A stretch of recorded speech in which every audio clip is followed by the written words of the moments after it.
नमस्कार, मी प्रतीक्षा. DNA मराठीमध्ये आपलं स्वागत. स्वर्गीय श्री विश्वंभर लालजी ॲबट साहेब यांनी रयत शिक्षण संस्थेसाठी मोठे योगदान दिले आहे. अनेक त्यागी लोकांच्या त्यागावर संस्था उभी आहे.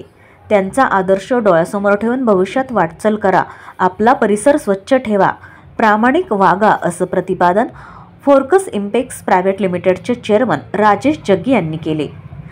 श्रीमती ॲबट मायादेवी गुरुदित्ताशाह हायस्कूल व ज्युनियर कॉलेज, त्याचबरोबर विश्वशंकर प्राथमिक विद्यालय भिंगार येथे स्वर्गीय विश्वंभर लालजी ॲबट यांच्या 96व्या जयंतीनिमित्ताने विद्यार्थी गुणगौरव सोहळ्याचं आयोजन करण्यात आलं होतं. सुरुवातीला कार्यक्रमाच्या अध्यक्षा सौ नंदिनी जग्गी, मान्य श्री राजेश जग्गी, माननीय श्री जतीनजी ॲबट, रोटरी क्लबच्या अध्यक्षा स्वीटी पंजाबी, शिलो मक्कर, रयत शिक्षण संस्थेचे जनरल बॉडी सदस्य ज्ञानदेव पांडुळे, लोकमतचे उपमुख्य संपादक अरुण वाघमोडे, उत्तर विभागीय सहाय्यक अधिकारी तथा प्राचार्य प्रमोद तोरणे, मुख्याध्यापक नारायण अणभोले यांच्या हस्ते दीप प्रज्वलन करण्यात आले. विद्यालयाच्या वतीनं सर्वच उपस्थित पाहुण्यांचे स्वागत आणि सत्कार करण्यात आले. विद्यार्थिनींनी उपशिक्षिका मंजुश्री धीवर लिखित ॲबट गीत सादर करून मान्यवरांची मने जिंकली.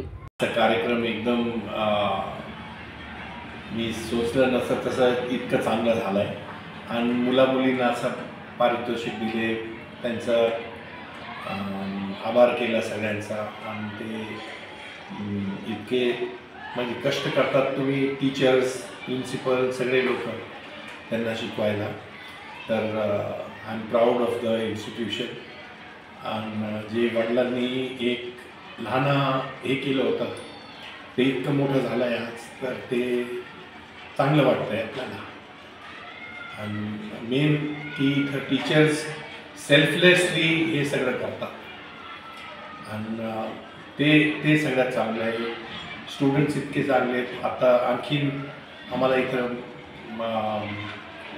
काही चांगलं करायला मोटिवेशन भेटतं, तर शाळेला एक नंबर आपला नगरमध्ये करू गेला ते चांगलं आहे. ह्या वर्षापासून माझं मत आहे की मी सरांना दोघांना सांगितलं आहे की एक संस्कृतचं सेक्शन काढायचं आहे आणि संस्कृत शिकवायचं आहे सगळ्या लहान मुलांना.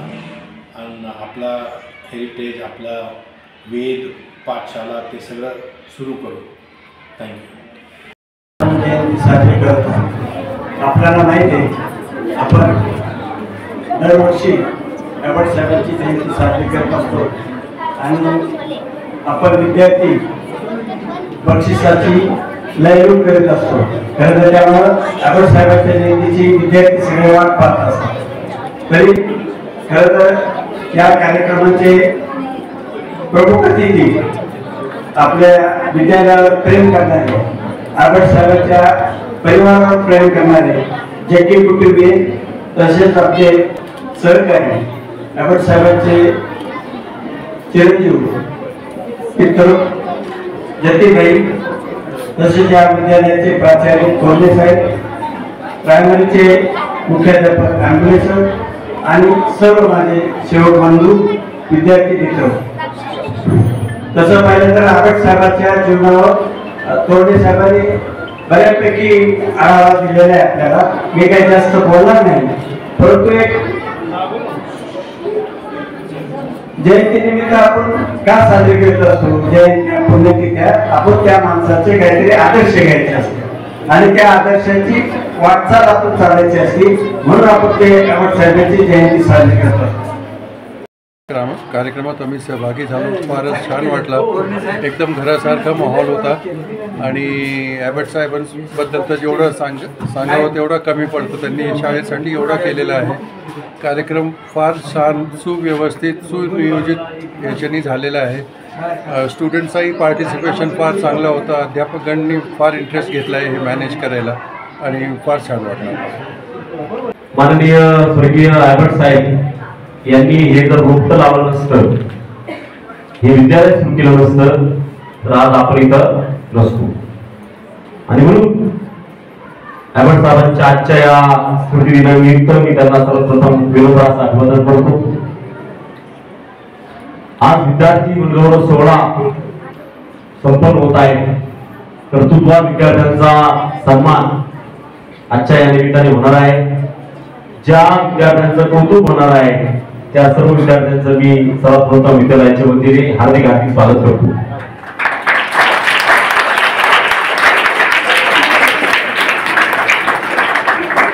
आणि आपल्या विद्यालयासाठी ज्यांनी भव्य अशी देणगी दिली, तुम्हाला काही दिवसातच म्हणजे 2-3 दिवसातच शुद्ध पाणी पिण्यासाठी मिळणार आहे. त्याची जे मशीन्स आहेत ते बसवलेले आहेत. आपली प्लंबिंग सुद्धा झालेली आहे. फक्त आता नळ चालू करायचा बाकी. त्या बाकी फक्त आता नळ चालू करणे बाकी आहे. आणि हे शुद्ध पिण्याचं पाणी तुम्हाला कोण देत आहे? तर आपल्या जग्गी मॅडम देत. त्यांचा एकदा जोरदार टाळ्या वाजवायला पाहिजे. मला माहित आहे की ज्यावेळेस शाळेत होतो त्यावेळेस सगळ्यात जास्त बोरिंग मला आहे ना कार्यक्रम सुरू असताना समोर बसायला व्हायचं. मला माहिती आहे 1 तासापासून विद्यार्थी विषय बसलेला, पण आय थिंक कार्यक्रम संपल्यानंतर शाळेच्या वतीने विद्यार्थ्यांना पावभाजीचं हे आहे तेव्हा थोडी कळ काढा. जास्तीत जास्त 3-4 मिनिटांनी या ठिकाणी बोलणार आहे. यासाठी गरजेचं आहे पावभाजीचं नाव घेतल्यानंतर बऱ्याच मुलांनी टाळ्या वाजल्या. बोलण्यासाठी गरजेचं आहे का पत्रकारिता क्षेत्रामध्ये काम करत असताना वेगवेगळ्या ठिकाणी कार्यक्रमाला जायला होतं. अनेक ठिकाणी कार्यक्रमाला जात असताना वेगवेगळे अनुभव देण्या ठिकाणी येत असतात. ज्ञानोबा सर नेहमी आमच्या संपर्कात असतात, त्यांच्या बातम्या आमच्याकडे येत असतात. शैक्षणिक क्षेत्रामध्ये पण सरांचं योगदान खूप चांगलं आहे. पण कर्मवीर भाऊराव पाटलांनी ज्या काळामध्ये खेडेपाड्यामध्ये कुठल्याही प्रकारच्या शैक्षणिक सुविधा नव्हत्या त्या काळामध्ये त्यांनी अनंत कष्ट घेऊन शिक्षणाची गंगा घरोघरी गेली. आणि शिक्षणाची गंगा घरोघरी येत असताना त्या वृक्षाचं रोपण करत असताना हे ज्ञानरूपी मंदिर उभारत असताना नगर सारख्या भिंगासारख्या ठिकाणी सन्माननीय विश्वंभरराजे आगाट साहेबांचं योगदान त्यांच्या कार्याला मिळालं. आगाट साहेबांसारखे अनेकांचं योगदान ह्या शैक्षणिक गंगेचा विस्तार होत असताना मिळालं. म्हणून आज महाराष्ट्रामध्ये रयत शिक्षण संस्थेचा एवढा मोठा विस्तार झालेला आहे.